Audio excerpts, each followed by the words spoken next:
Hi friends. டெட்டுக்காக 10th Tamil பார்த்துக்கிட்டு இருந்தோம். அதில் ஃபஸ்ட்டு 2 இயல், ஒரு இயலில் வந்து 2 பார்ட்டாக பார்த்துருக்கோம். அடுத்து ஃபஸ்ட் இயர்லேயே தேர்டு ஒன்று என்னென்னா உரைநடையின் அணி நலன்கள். இது எழுதுனது யாருன்னா எழில் முதல்வர். இதில் உள்ள இம்பார்ட்டண்ட்டான நோட்ஸ் மட்டும் பார்க்கலாம். இதில் ஃபஸ்ட்டு பாக்ஸில் இருக்குது. திருவள்ளுவர் அப்படிங்கிற பேரில் 1983 தமிழ் கணினியை வந்து உருவாக்கியிருக்காங்க. யார் உருவாக்குனதுன்னா TCM டேட்டா ப்ரொடக்ஷன் அப்படிங்கிற தனியார் நிறுவனம் வந்து உருவாக்கியிருக்காங்க. இது ஃபஸ்ட்டாக தமிழ் மொழியிலேயே விவரங்களை, அதாவது டேட்டாவை வந்து உள்ளீடாக செலுத்தி நமக்கு தேவையான தகவல்களை வந்து வெளியிடாக தரும் அப்படின்னு சொல்கிறாங்க. தமிழ், ஆங்கிலம் 2 மொழிகள்லையுமே இதை வந்து கையாள முடியும் அப்படின்னு சொல்கிறாங்க. ஃபஸ்ட்டு சென்னை தேனாம்பேட்டையிலிருந்து புள்ளி விவரத்துறை அலுவலகத்திற்கும் தலைமைச் செயலகத்திற்கும் கோப்புகளையும் செய்திகளையும் பரிமாறிக்கொண்ட முதல் நேர்வழி கணினி எதுனா இந்த திருவள்ளுவர் தான் அப்படின்னு சொல்கிறாங்க. இப்போ பார்த்த சாரதி அப்படிங்கிறவர் வந்து குறிஞ்சி மலரில் வந்து என்ன சொல்லியிருக்காருனா, திருப்பரங்குன்றத்தின் அழகை பார்ப்பதற்கென்றே இயற்கை பதித்து வைத்த 2 பெரிய நிலை கண்ணாடிகளைப் போல் வடபுறமும் தென்புறமும் நீர் நிறைந்த கண்மாய்கள் அப்படின்னு சொல்லியிருக்காரு. அடுத்து தண்டி யாருன்னு தெரியும். தண்டி அலங்காரத்தை வந்து எழுதியிருப்பார். இவர் வந்து என்ன சொல்கிறாருன்னா, உவமையும் பொருளும் வேற்றுமை ஒளிவித்து ஒன்றென மாட்டின் அது உருவகம் அப்படின்னு சொல்லியிருக்காரு. இது என்னென்னா, இலக்கியங்களில் உவமையை விட உருவகம்தான் உணர்வுகளை தூண்டி எழுப்புவதில் வந்து வெற்றி பெறுது அப்படின்னு சொல்கிறாங்க. எக்ஸாம்பிள் பார்த்தோன்னா, முகநிலவில் வியர்வை முத்துக்கள் துளிர்த்தன அப்படின்னு உருவகமாக வந்து எழுதியிருக்காங்களாம். அதே மாதிரி அண்ணா இதே மாதிரி உரைநடையில் வந்து சொல்லியிருக்காரு. என்னென்னா, களம்புக துடித்து நின்ற உனக்கு வெற்றிச்சாறு கிடைத்து விட்டது, உண்டு மகிழ்ந்தாய், உன் புன்னகைதான் அதற்கு சான்று அப்படின்னு சொல்லியிருக்காரு. அதே மாதிரி இந்த திருக்குறள், புறந்தூமை நீரான் அமையும் அகந்தூமை வாய்மையால் காணப்படும். இது வந்து எடுத்துக்காட்டு உவமை அணி. இந்த எடுத்துக்காட்டு உவமை அணியை உரைநடையில் பயன்படுத்தினா அதோட பேர் வந்து இணை ஒப்பு அப்படின்னு சொல்கிறாங்க. புரோகிதருக்காக அமாவாசை காத்திருப்பதில்லை அப்படின்னு ராமசாமி வந்து மழையும் புயலும் அப்படிங்கிற நூலில் வந்து சொல்லியிருக்காரு. அதே மாதிரி தொல்காப்பியர் என்ன பண்ணியிருக்காரு, ஞாயிறு, திங்கள், நெஞ்சம் போன்ற அக்ரிணை பொருள்கள் சொல்லுன போலவும் கேட்குன போலவும் சொல்லியாங்க அமையும் அப்படின்னு சொல்லியிருக்காரு. அதே மாதிரி தமிழ் தென்றல் திருவிக்கா வந்து அவரோட திருவி கல்யாண சுந்தரனார் அவர் எப்படி சொல்லியிருக்காருன்னா உரைநடையில், சோலையில் புகுவேன் மரங்கள் கூப்பிடும், விருந்து வைக்கும் ஆலமர நிழலில் அமர்வேன், ஆள் என் விழுதை பார், அந்த அரசுக்கு இது உண்டா என்னும், அரசு கண்ணீர் படும் யான் விழுதின்றி வானுற ஓங்குகின்றேன், என்னை மக்கள் சுற்றி செல்கிறார்கள் கான் என்னும், வேம்பு என் நிழலில் நலஞ்செய்யும், என் பூவின் குணங்களை சொல்கிறேன் வா என்னும், அத்தி நாகை விலா மா வில்வம் முதலிய மரங்கள் விழியாமல் இருக்குமா, சிந்தனையில் அவைகளின் நுட்பங்கள் விளங்கும், மழை என்னை அடிக்கடி அழைக்கும், மலை மீது இவர்வேன் ஓரிடத்தில் அமர்வேன், மேலும் கீழும் பார்ப்பேன், சுற்றும் முற்றும் பார்ப்பேன், மனம் அமைதி எய்தும் அப்படின்னு சொல்லியிருக்காரு.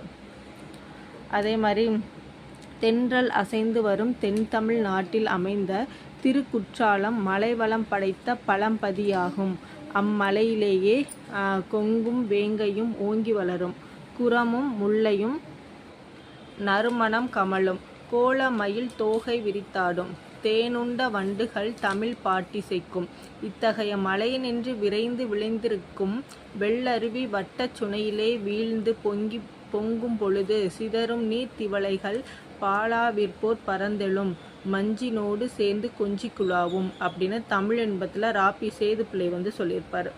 அதே மாதிரி மூவா என்ன சொல்லியிருப்பார்னா, வாழ்க்கை நடத்துவதற்கு பொருள்கள் பல வேண்டும், அரிசி காய் கனி முதலியவை வேண்டும், உடை வீடு முதலியவை வேண்டும், காசும் காகித நோட்டும் வேண்டும், இன்னும் பல வேண்டும், இவற்றை ஆளும் அறிவும் வேண்டும் அப்படின்னு சொல்லியிருப்பார். அதாவது முரண்படு மெய்மை அப்படின்னா என்னென்னா, படிப்பவருக்கு முரண்படுவது போல இருக்கும், ஆனால் அது உண்மையிலேயே முரண்படாத மெய்மையை சொல்லுவதை தான் முரண்படு மெய்மைன்னு சொல்கிறாங்க. இப்போ எடுத்துக்காட்டு பார்த்தோன்னா, இந்த உலகத்தில் பயம் என்ற ஒன்றிற்கு தவிர வேறு எதற்கு பயப்பட வேண்டும் அப்படின்னு சொல்கிறாங்க. அதுக்கப்புறம் வந்து கலப்பில்லாத பொய் அப்படின்னு சொல்கிறாங்க. இதை கலப்பில்லாத பொய் அப்படிங்கிறத சொல்முரண் அப்படின்னு சொல்லுவாங்களாம். சொல்லும் முறையில் அழுத்தம் கொடுப்பதற்காக எதிரும் புதிருமாக முரண்படும் கருத்துக்களை அமைத்து எழுதலாம் அப்படின்னா இதனை எதிரினை இசைவு அப்படின்னு சொல்கிறாங்க. ஜீவானந்தம் என்ன சொல்லியிருக்காருன்னா, குடிசைகள் ஒரு பக்கம், கோபுரங்கள் மறுபக்கம், பசித்த வயிறுகள் ஒரு பக்கம், புலிச்சேப்பக்காரர்கள் ஒரு பக்கம், மெலிந்த எலும்புக்கூடுகள் ஒரு பக்கம், பருத்த தொந்திகள் மறுபக்கம், கேடுகட்ட இந்த சமுதாயத்திற்கு என்றைக்கு விபோஜனம், தோழர்களை சிந்தியுங்கள் என்று தோழர் ஜீவானந்தம் சொல்லியிருக்காரு. அதே மாதிரி மறுபடியும் அண்ணா என்ன சொல்லியிருக்காருன்னா, அவர் பெரியார் ஈவேரா, பேசாத நாள் உண்டா, குரல் கேட்காத ஊர் உண்டா, அவரிடம் சிக்கி திணறாத பழமை உண்டா, எதை கண்டு அவர் திகைத்தார்கள், எந்த புராணம் அவரிடம் தாக்குதலை பெறாதது, எனவேதான் பெரியாருடைய பெரும் பணியை நான் ஒரு தனி மனிதன், ஒரு வரலாறல்ல, ஒரு சகாப்தம், ஒரு காலகட்டம், ஒரு திருப்பம் என்று கூறுகிறேன் அப்படின்னு அண்ணா சொல்லியிருக்காரு. அதே மாதிரி இந்தியாதான் என்னுடைய மோட்சம், இந்தியாவின் நன்மைதான் என் நன்மை, இந்தியாதான் என் இளமையின் மெத்தை, என் யவ்வனத்தின் நந்தவனம், என் கிழக்காலத்தின் காசி அப்படின்னு பாரதியார் சொல்லியிருக்காரு. இந்த எழில் முதல்வன் எழுதினதான் புதிய உரைநடை, உரைநடையின் அணிகலன்கள் அப்படின்னு அந்த புதிய உரைநடையிலேருந்து எடுத்தது. இவரோட இயற்பேர் மா ராமலிங்கம். கல்லூரியில் பயின்று அங்கே பேராசிரியராக இருந்திருக்காரு. குடந்தை அரசு ஆடவர் கல்லூரியிலையும் பாரதிதாசன் பல்கலைக்கழகத்திலையும் தமிழ்துறை தலைவராக பணி செஞ்சிருக்காரு. இனிக்கும் நினைவுகள் எங்கெங்கும் காணினும் யாதுமாகி நின்றாய், இது எழில் முதல்வனோட நூல்கள்.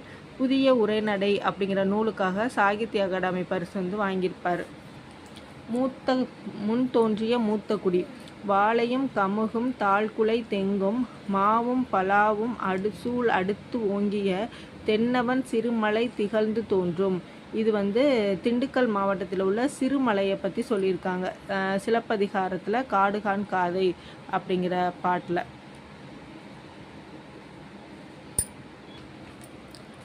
கலைச்சொல் வவ்வல் அப்படின்னா உயிரெழுத்து தெரியும், கான்சனொன்ட்னா மெய்யெழுத்து, கோமோகிராஃப்னா ஒப்பெழுத்து, மோனோலிங்குவல்னா ஒரு மொழி, கான்வர்சேஷன்னா உரையாடல், டிஸ்கஷன் கலந்துரையாடல். நாம் ஏன் தமிழ் காக்க வேண்டும், இந்த நூல் எழுதினது முனைவர் சேதுமணி மணியன். தவறின்றி தமிழ் எழுதுவோம் அப்படின்னா மா நன்னன். பச்சை நிழல் உதயசூரன்.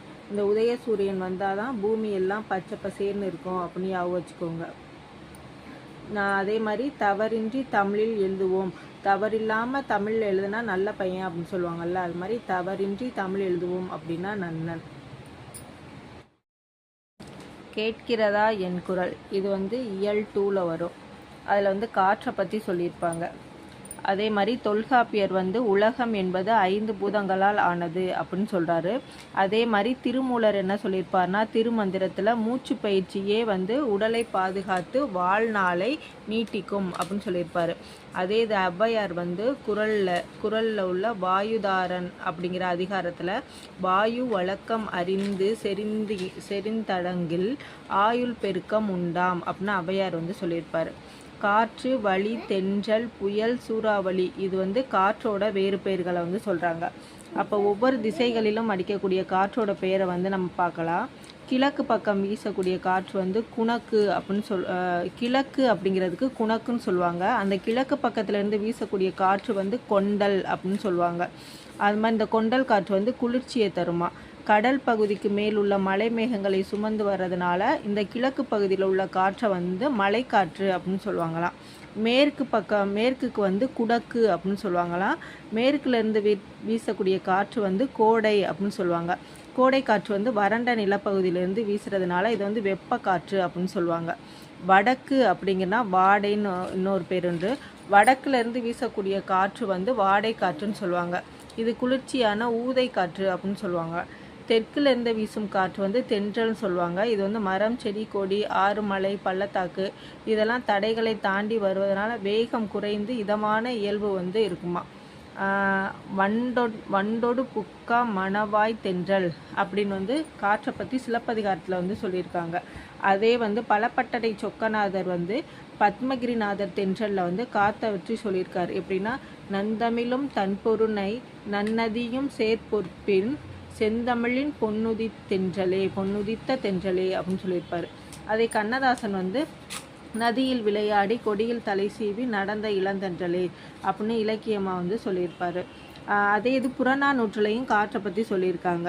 எப்படின்னா, அந்த பழங்காலத்தில் வந்து கடல் கடந்து காற்றை அடிப்படையாக வச்சு தான் கடல் கடந்து பயணம் செஞ்சுருக்கிறாங்க அப்படிங்கிறத புறநானூறு பாடல் வந்து நளியிரு முன்னீர் நாவாய் ஓட்டி வழிதொழில் ஆண்ட உறவோன் மருக கலியல் யானை கரிகால் வளவ அப்படின்னு வந்து புறநானூரில் வந்து சொல்லியிருப்பாங்க.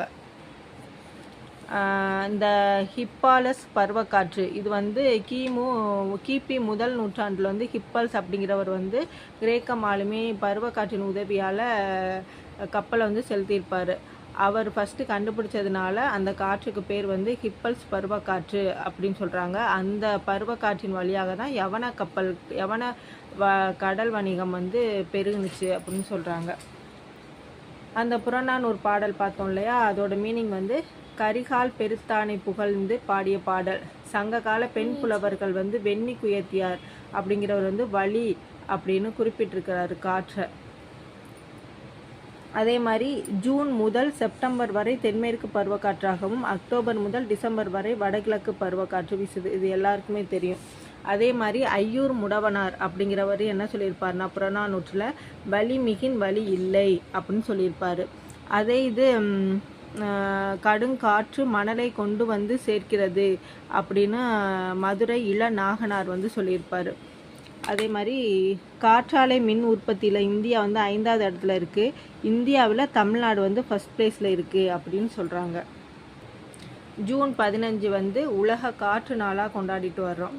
அதே மாதிரி தாய்லாந்து மன்னரோட முடிசூட்டு விழாவில் திருவெம்பாவை திருப்பாவை பாடல்கள் வந்து அவங்க தன் மொழியில் வந்து எழுதி வச்சு பாடுறாங்க அப்படின்னு தனிநாயகம் அடிகளார் வந்து ஒன்றே உலகம் அப்படிங்கிற இதில் வந்து சொல்லியிருக்காங்க.